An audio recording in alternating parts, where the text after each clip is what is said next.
Hello and welcome once again to the Intercontinental Hotel here in Park Lane, central London, at the International Petroleum Week, and I'm here with Louise Kingham. Louise, thank you ever so much for joining us. Could you tell us a little bit about how important IP Week is throughout the calendar year?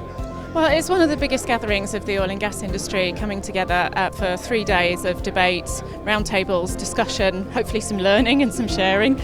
So it is really important. It's a rare opportunity. There's maybe only 3 or 4 of those occasions during the year at this scale. And part of the purpose of the week is really to push people's thinking and move the conversation on, so that when people leave from IP Week, they have got some new things to be doing and be thinking about. Absolutely, and the session that you had yesterday on day 2, what was the biggest topic coming from that discussion?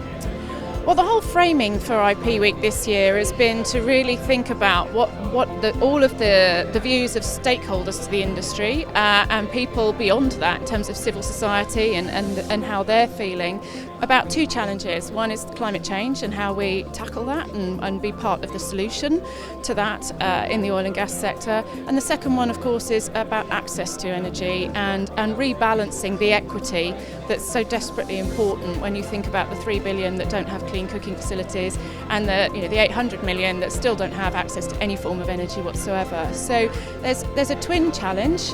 They're defined as emergencies, crises, and many other sort of very emotive terminology being used to talk about it.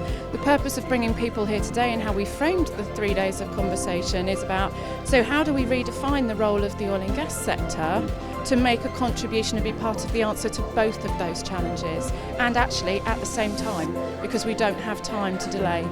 And cleaner energy such as gas has been talking about a lot as almost a 50-60% cleaner than choice of oil. I mean, that's become a big talking point as well, hasn't it? Yes, I mean, I think there's been various debates about, is it a transition fuel, is it a final destination part of the mix, what's going on, and I think that debate's been running for a little while actually.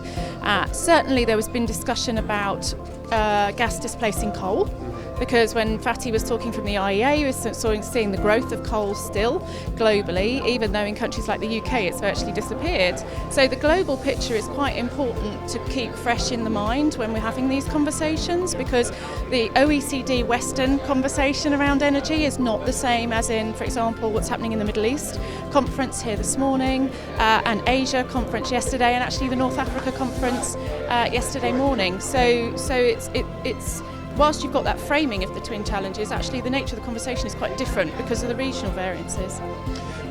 Which is wonderful to have all regions come together and having that conversation. Louise, thank you so much for joining us and spending your time this afternoon.